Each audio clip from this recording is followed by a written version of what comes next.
Subscribe to Learn with RK for more Tamil lessons. வணக்கம். 7ஆம் வகுப்பு தமிழ் இயல் 1 கவிதை பேழை. இன்றைய பாடம் ஒன்றல்ல இரண்டல்ல. இந்த பாடலை எழுதியவர் உடுமலை நாராயணகவி. தமிழ்நாடு நிலவளமும் நீர்வளமும் மட்டுமன்றி பொருள்வளமும் அருள்வளமும் நிறைந்தது. அதேபோல தமிழ்மொழி இலக்கிய வளமும் இலக்கண வளமும் நிறைந்தது. தமிழக மன்னர்களும் வள்ளல்களும் கொடைத்திறன் மிக்கவர்களாக விளங்கினர். இக்கருத்துக்களை விளக்கும் பாடலை அறிவோம். வாருங்கள், தமிழின் பெருமையை உணர்வோம். பாடலை படிப்போம். ஒன்றல்ல இரண்டல்ல தம்பி சொல்ல ஒப்புமை இல்லாத அற்புதம் தமிழ்நாட்டில். ஒன்றல்ல இரண்டல்ல தம்பி.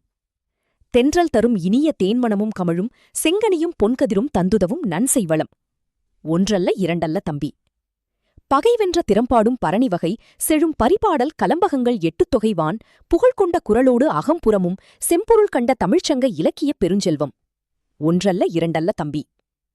முல்லைக்குத் தேர் கொடுத்தான் வேள்பாரி வான் முகிலினும் புகழ் படைத்த உபகாரி. கவிச்சொல்லுக்கு தலை கொடுத்தான் அருள்மீறி இந்த வள்ளலான் குமணன் போல் வாழ்ந்தவர் வரலாறு. ஒன்றல்ல இரண்டல்ல தம்பி.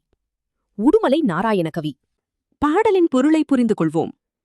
தமிழ்நாட்டின் பெருமைகளை கூறினால் அவை ஒன்றிரண்டல்ல பலவாகும்.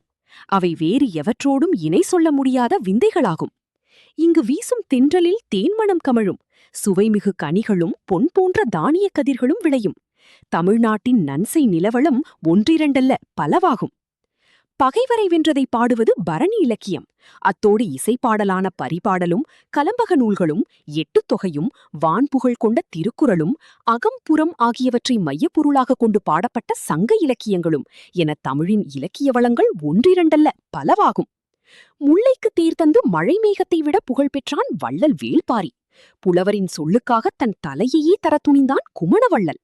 இவர்கள் போல் புகழ்பெற்று வாழ்ந்த வள்ளல்களின் வரலாறு ஒன்றிரண்டல்ல பலவாகும். நூல்வெளி.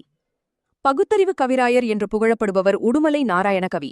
இவர் தமிழ் திரைப்பட பாடலாசிரியராகவும் நாடக எழுத்தாளராகவும் புகழ்பெற்றவர். தமது பாடல்கள் மூலம் பகுத்தறிவு கருத்துக்களை பரப்பியவர். நாட்டுப்புற இசையின் எளிமையை கையாண்டு கவிதைகள் எழுதியவர். இவரது பாடல் ஒன்று இங்கு தரப்பட்டுள்ளது. சொல்லும் பொருளும் ஒப்புமை, இணை, முகில், மேகம், அற்புதம், வியப்பு, உபகாரி, வள்ளல். இந்த பாடலில் கவிஞர் குறிப்பிடும் தமிழின் சிறப்புகளை நினைவில் வையுங்கள். நிலவளம், இலக்கிய வளம், வள்ளல்களின் வரலாறு, தமிழ்நாட்டின் சிறப்பு ஒன்றிரண்டல்ல பலவாகும். மேலும் பாடங்களுக்கு லேர்ன் வித் ஆர்கே சேனலை சப்ஸ்கிரைப் செய்யுங்கள். நன்றி.